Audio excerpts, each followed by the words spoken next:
Istilah healing menjadi bagian dari bahasa sehari-hari generasi Z. Kata ini tidak lagi dimaknai secara klinis, tetapi digunakan untuk menggambarkan berbagai aktivitas yang dianggap mampu meredakan kelelahan mental, baik melalui ketenangan maupun hiburan. Fenomena healing tidak selalu hadir dalam suasana yang sunyi atau hening. Di ruang-ruang santai seperti kafe, healing juga dapat muncul dalam bentuk aktivitas kolektif yang bersifat rekreatif. Musik, keramaian, dan interaksi sosial menjadi bagian dari cara generasi Z melepaskan penat dari rutinitas sehari-hari.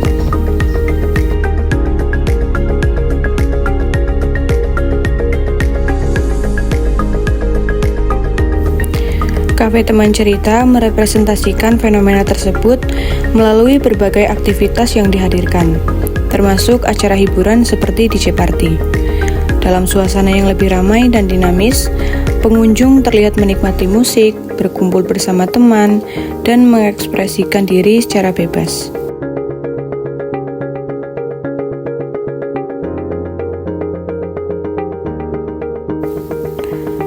Bagi sebagian pengunjung, momen ini justru menjadi bentuk healing karena memberi ruang untuk bersenang-senang dan melupakan tekanan sementara waktu. Fenomena ini menunjukkan bahwa healing bagi generasi Z bersifat fleksibel dan kontekstual.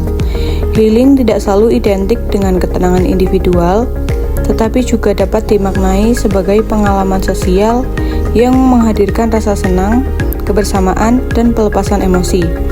Dengan demikian, kafe tidak hanya berfungsi sebagai ruang tenang, tapi juga sebagai ruang ekspresi dan rekreasi emosional bagi generasi Z.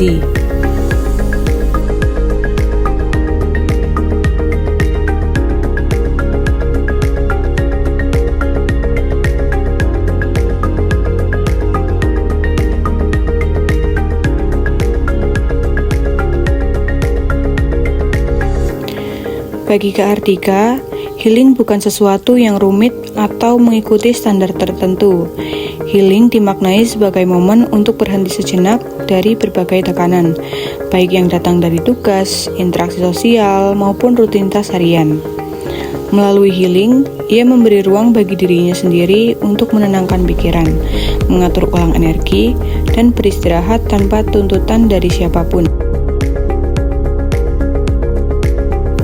Kak Ardika memandang konten TikTok sebagai sumber inspirasi, bukan sebagai sesuatu yang harus ditiru sepenuhnya.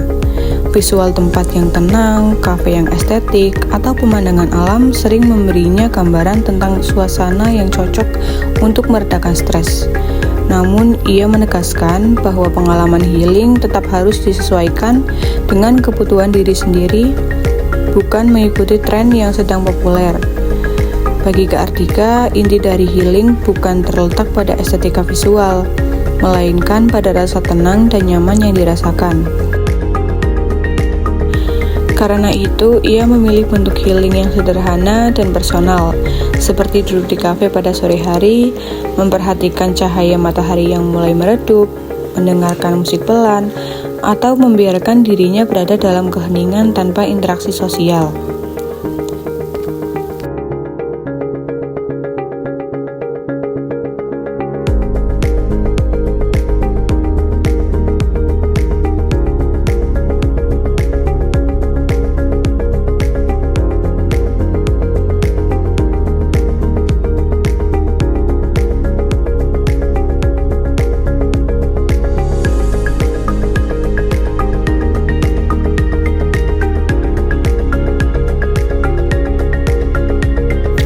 Secara keseluruhan, healing bagi Kak Ardika merupakan ritual kecil yang memiliki makna emosional.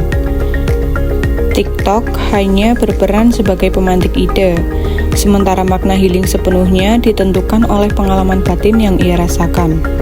Melalui praktik sederhana tersebut, Kak Ardika berusaha menjaga keseimbangan emosi dan kejernihan pikiran dalam kesehariannya.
Bagi Kak Dewi, healing lebih terasa ketika dilakukan bersama orang lain.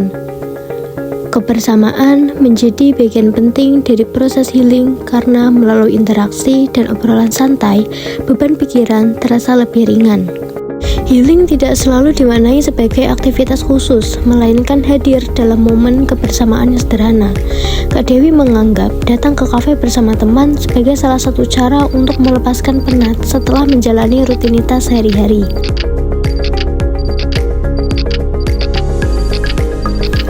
Suasana yang santai, tawa, dan percakapan ringan memberi ruang untuk mengekspresikan perasaan tanpa tekanan.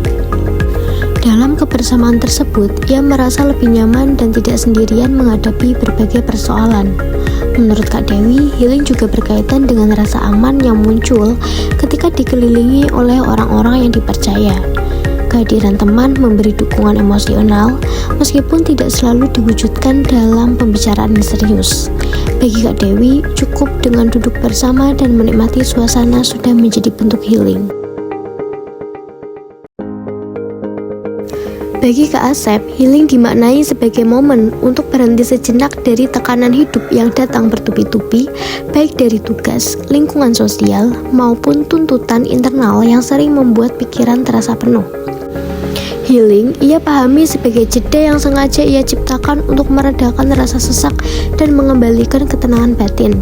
Bukan sesuatu yang harus mahal, jauh, atau mengikuti standar tertentu, melainkan ruang kecil untuk kembali bernapas.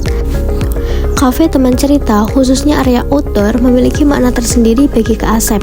Suasana terbuka, hembusan angin, dan cahaya alami memberi rasa lega yang tidak ia temukan di ruang lain.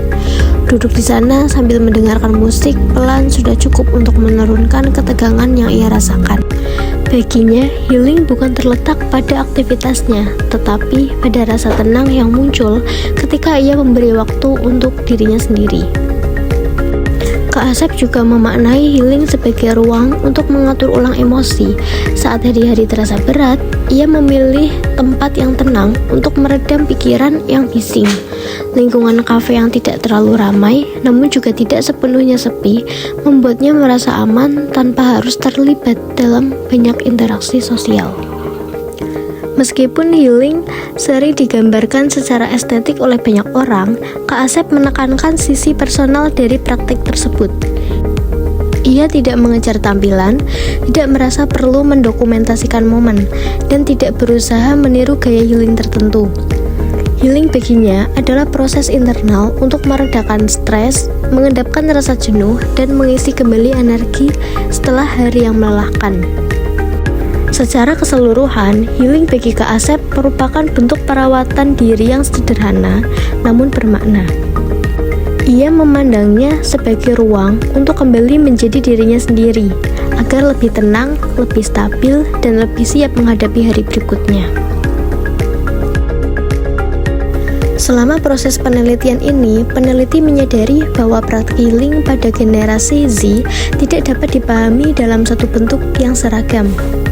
Pengalaman di lapangan menunjukkan bahwa healing hadir melalui berbagai cara, baik dalam suasana yang tenang, dalam kebersamaan, maupun melalui jeda personal yang sederhana. Penelitian ini juga memperlihatkan bahwa ruang seperti kafe memiliki peran penting dalam membentuk pengalaman healing. Kafe bukan sekedar tempat berkumpul atau menghabiskan waktu, tetapi menjadi ruang aman yang memungkinkan individu untuk memberikan jarak dari tekanan sehari-hari dan mengelola kondisi emosionalnya. Dalam proses observasi, peneliti menghadapi tantangan untuk membedakan antara praktik healing yang ditampilkan secara simbolik dan pengalaman healing yang benar-benar dirasakan oleh informan.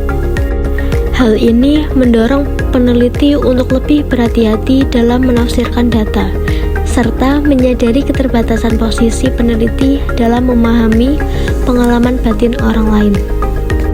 Peneliti juga menyadari bahwa kedekatan dengan konteks generasi Z membantu dalam memahami bahasa dan praktik healing yang muncul di lapangan.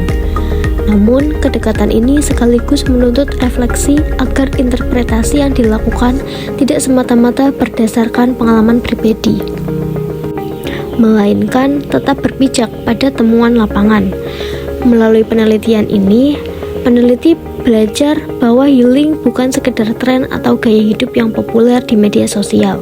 Healing merupakan kebutuhan emosional yang muncul sebagai respons atas dinamika kehidupan modern. Praktik healing menjadi cara bagi generasi Z untuk menjaga keseimbangan emosi, merawat diri, dan mempertahankan keberlangsungan kehidupan sehari-hari. Dalam perspektif Erving Goffman, ruang kafe dapat dipahami sebagai panggung interaksi sosial, di mana individu yang hadir tidak hanya datang untuk melakukan aktivitas tertentu, tetapi juga mengelola bagaimana dirinya tampil di hadapan orang lain. Kehadiran di ruang publik selalu melibatkan proses pengaturan peran, jarak sosial, dan bentuk interaksi yang dipilih oleh individu. Data lapangan menunjukkan bahwa ketika informan memanfaatkan ruang kafe teman cerita dengan cara yang berbeda sesuai dengan kebutuhan emosional dan sosial masing-masing. Perbedaan ini terlihat dari cara mereka menampilkan diri dan berinteraksi di ruang kafe. Kak Dewi memaknai kafe sebagai ruang sosial. Ia datang bersama teman dan menjadikan percakapan serta kebersamaan sebagai bagian utama dari aktivitas healing. Dalam konteks Goffman, Kak Dewi menampilkan diri secara terbuka dan aktif di panggung sosial. Interaksi tawa dan kebersamaan menjadi bentuk presentasi diri yang memperkuat rasa nyaman dan kedekatan emosional. Berbeda dengan itu, Kak Ardika memilih kafe sebagai ruang reflektif. Ia cenderung duduk sendiri, meminimalkan interaksi, dan lebih banyak menikmati suasana sekitar. Dalam hal ini, Kak Ardika mengelola presentasi dirinya dengan menjaga jarak sosial. Ia tetap berada di ruang publik, tetapi membatasi keterlibatan sosial agar tidak terbebani oleh tuntutan interaksi. Healing terjadi ketika ia mampu mengontrol intensitas kehadiran sosial di sekitarnya. Sementara itu, Kak Asep menempati posisi di antara keduanya. Ia tidak sepenuhnya mencari interaksi sosial seperti Kak Dewi, namun juga tidak sepenuhnya menarik diri seperti Kak Ardika. Pilihan duduk di area outdoor yang tenang menunjukkan upaya mengelola situasi sosial agar tetap terasa aman dan tidak menekan. Kak Asep hadir di ruang publik tanpa harus merasa terlibat aktif dalam interaksi. Melalui perspektif Goffman, dapat dipahami bahwa healing yang dilakukan ketika informan tidak berlangsung dalam ruang yang sepenuhnya private. Healing justru terjadi dalam ruang sosial yang diatur secara sadar. Kafe menjadi panggung tempat individu menegosiasikan peran, jarak, dan interaksi sosial sesuai dengan kebutuhan emosional masing-masing. Dengan demikian, healing tidak hanya soal aktivitas yang dilakukan, tetapi juga tentang bagaimana individu mengelola kehadirannya di ruang publik. Praktik healing generasi Z di kafe menunjukkan bahwa ketenangan dapat diperoleh melalui kemampuan mengatur presentasi diri dan interaksi sosial dalam kehidupan sehari-hari.